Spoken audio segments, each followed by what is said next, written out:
Moje ime je Sanja Petrović, ja sam instruktor joge i crtač i živim u Šapcu.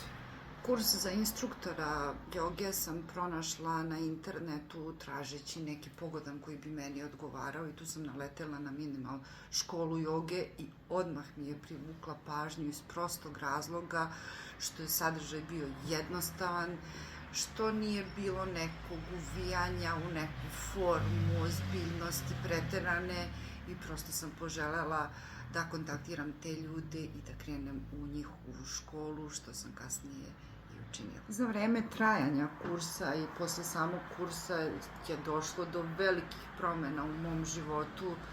Naprosto osvestila sam neke stvari kojih pre toga nisam bila svesna. Pronašla sam sebe na mnogo nivoa, pokrenula sam se u pravom smeru, shvatila sam šta želim i šta mogu da uradim, a definitivno sve možemo da uradimo što poželimo.